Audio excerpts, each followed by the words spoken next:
નમસ્કાર, ગુજરાતના સૌથી મોટા ઓટીટી પ્લેટફોર્મ બીબી ન્યૂઝ ગુજરાતમાં હું સુભાષ આપનું સ્વાગત કરું છું। હવામાન વિભાગની આગાહી મુજબ રાજ્યમાં અનેક વિસ્તારોમાં વરસાદ વરસી રહ્યો છે।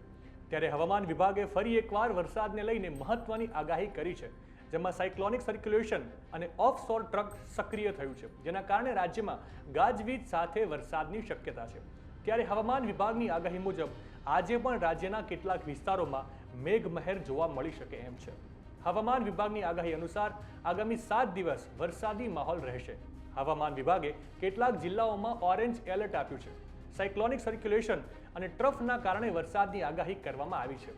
હવામાન નિષ્ણાંત અંબાલાલ પટેલે પણ વરસાદને લઈને મોટી આગાહી કરી છે। અંબાલાલ પટેલે 8 થી 11 જુલાઈએ વરસાદની સંભાવના વ્યક્ત કરી।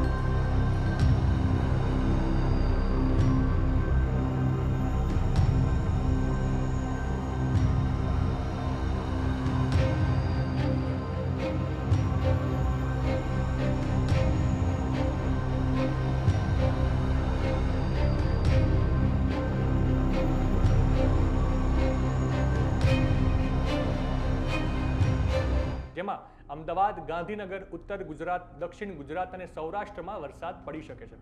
17 થી 24 જુલાઈ વચ્ચે ફરીથી વરસાદની શક્યતા વ્યક્ત કરી છે। આ સમયે ગાજવીજ સાથે વરસાદની આગાહી કરવામાં આવી છે। અમરેલી જિલ્લાના દરિયાઈ બેલ્ટ વિસ્તારમાં ધોધમાર વરસાદ શરૂ થયો છે।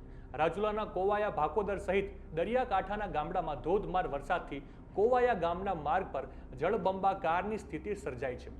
રાજુલાના ચૌતરા સહિત આસપાસના ગ્રામ્ય વિસ્તારમાં વરસાદ સારો એવો વરસી રહ્યો છે। જાફરાબાદ શહેરમાં ધોધમાર વરસાદ પડતા જાફરાબાદની બજાર ચારે તરફ પાણી થઈ ગઈ હતી। 40 મિનિટ કરતાં વધુ સમયથી વરસાદ સતત ધોધમાર વરસી રહ્યો છે। જાફરાબાદ તાલુકાના મોટા ભાગના ગ્રામ્ય વિસ્તારમાં વરસાદી માહોલ જામ્યો છે। લાંબા વિરામ બાદ દરિયાઈ કોસ્ટલ બેલ્ટ વિસ્તારમાં વરસાદ વરસ્યો છે। નવા સમાચાર, નવી અપડેટ સાથે ફરી મળીશું। ત્યાં સુધી મને રજા આપશો। નમસ્કાર।